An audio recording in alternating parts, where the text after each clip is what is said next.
শুভ সকাল আমার পরিবারের প্রিয় বন্ধুরা, চলে এলাম দোল পূর্ণিমার ব্লগ নিয়ে। কেমন আছো তোমরা সবাই? আশা করি তোমরা সবাই ভালো আছো, আমিও ভালো আছি। দোল পূর্ণিমার দিন সকালে স্নান টান করে চলে এসেছি ঠাকুর ঘরে। এবার এক এক করে সব ঠাকুরকে আবির চরণে ছোঁয়াবো। আর সঙ্গে মা দেখতেই পারছো সব কিছু মা রেডি করে রেখেছে, ধান, দুব্ব, ফুল, মিষ্টি আর নানান রঙের আবির। তো দেখতে থাকো। প্রথমে গোপালকে এভাবে ধান দুব্ব দিয়ে পুজো করে নিচ্ছি, তারপর আবির ছোঁয়াবো।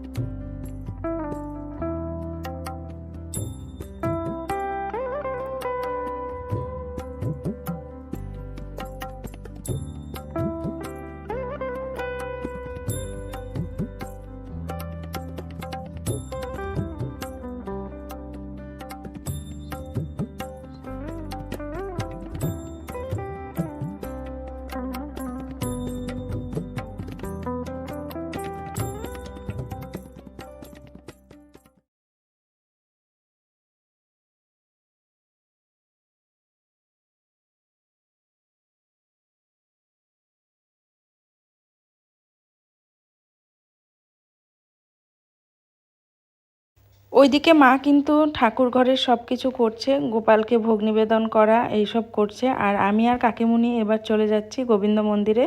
প্রত্যেকবার আমার শ্বশুরবাড়ির এ বাড়িতে বিয়ে হয়ে আসার পর থেকে দেখছি প্রত্যেক বছরই দোল পূর্ণিমার দিন গোবিন্দ মন্দিরে রাধা মাধবকেও আবির ছোঁয়ায়। আর সঙ্গে আরও যা যা মন্দির আছে গোবিন্দ মন্দিরে, সেখানে সব মন্দিরের সব ঠাকুরদেরই কিন্তু আবির ছোঁয়ায় চরণ। আমার বাপের বাড়িতেও তাই দেখতাম, মাকে ঘরের ঠাকুরদের আবির ছোঁয়াতো। তারপর আমাদের ওখানে তো তেমন বড় মন্দির টন্দির ছিল না, তো গোবিন্দ মন্দির ছিল না।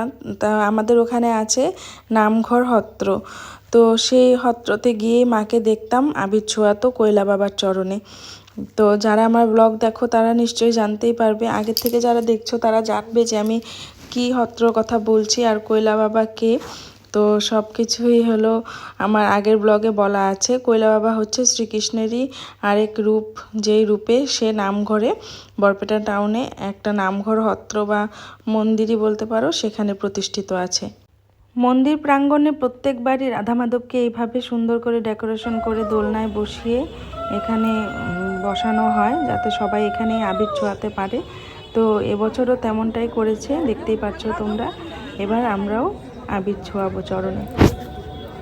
প্রথমে ধান দুব্ব দিয়ে পুজো করে নিলাম, তারপর আবির ছোঁয়ালাম, হোলি খেললাম রাধা মাধবের সঙ্গে। তারপর এই যে দোলনা দোলাচ্ছে অর্পিত, আর তারপর এবার আরতি করে নিচ্ছি। এরপর বাকি মন্দিরগুলোতে যাব, আর গোবিন্দ মন্দিরের মেন রাধা মাধবের মন্দিরে যাব।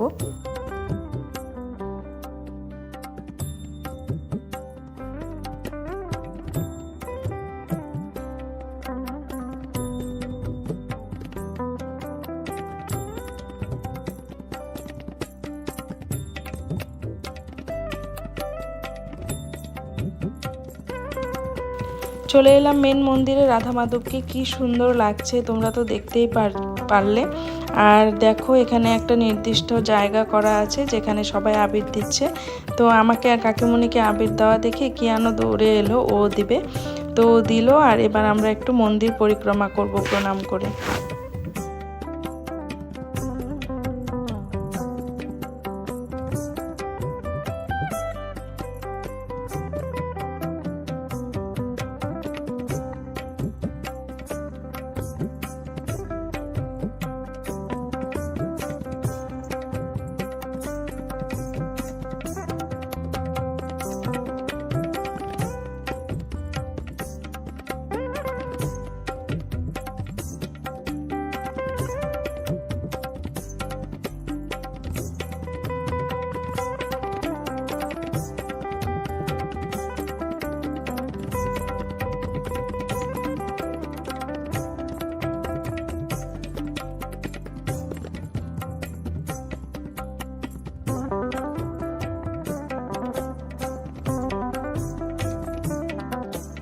ছোটোর থেকে রোজ দিন বাবার কোলে সকালে আসতো গোবিন্দ মন্দিরে। এইভাবে আস্তে আস্তে কিয়ানের যেন সব কিছু চেনা জানা হয়ে গেছে, সব কিছু যেন ও চেনে, সব কিছু যেন ও বোঝে এই মন্দিরের।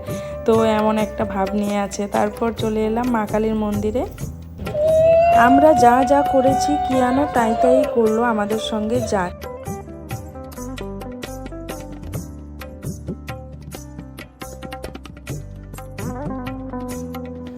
তারপর এক এক করে ভোলানাথের মন্দিরে, মা শীতলার মন্দিরে, তারপর মা লক্ষ্মীর মন্দির ছিল, সব মন্দিরে কিন্তু আবির ছোঁয়ানো হলো। আর এই গোবিন্দ মন্দিরের দুই গোসাইকে দেখো, তাদেরও কে আবির দিয়েছে। যাক গে, আজকে তো হোলি, সবাই হোলি খেলেছে।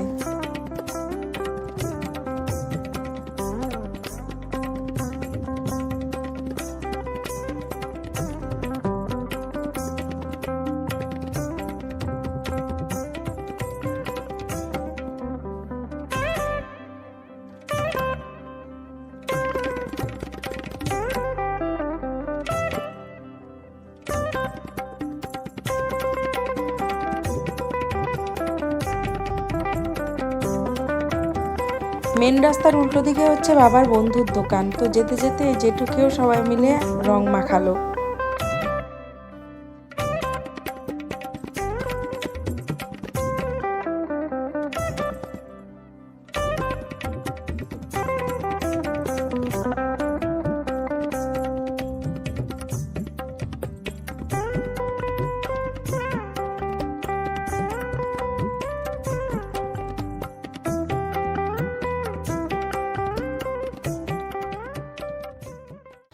বাড়িতে সিঁড়ি দিয়ে উঠতে উঠতে দেখতেই পারছো কিয়ান হাতে আবির নিয়ে রেডি, ও জেম্মাকে রং লাগাবে।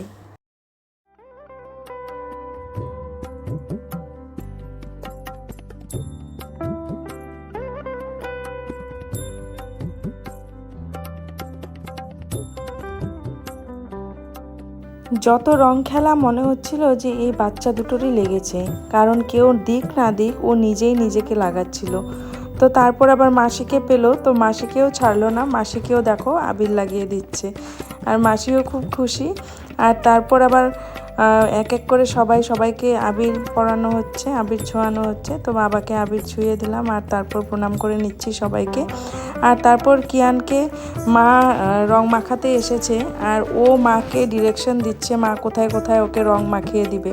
ওই যে দেখো বলছে নাকে দাও একটু, গালে দাও একটু, মানে এত আনন্দ ওর সারা গায়ে রং মেখে ও যে কি আনন্দ করেছে, মানে তোমরা সামনে থেকে দেখলে বুঝতে পারতে।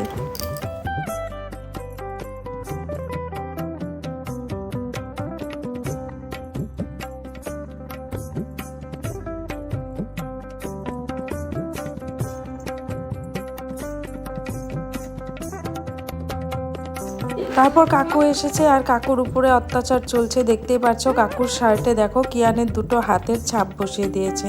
আর তারপর আমি ছাদে এসেছিলাম রিল শ্যুট করতে। ও মা, সে কি অবস্থা! রিল শ্যুট হয়ে যাওয়ার পর দেখি কিয়ানের এই অবস্থা, তবুও ঘরে যাবে না। দেখো কি ভাব করছে, মুখের অবস্থা দেখ কি অবস্থা হয়েছে, আর ভালো লাগতেছে না আমার।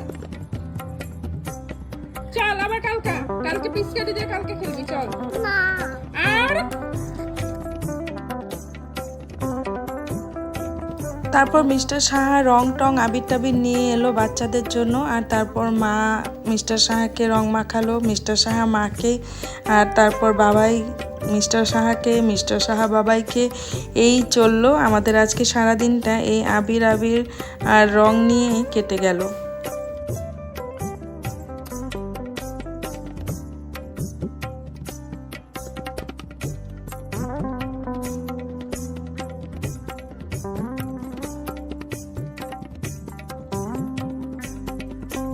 তারপর প্রসাদ খেয়ে নিলাম, খিচুড়ি, লাবড়া, বেগুন ভাজা, পায়েস, লুচি, এই তো ছিল প্রসাদের, তোমরা তো দেখেইছো।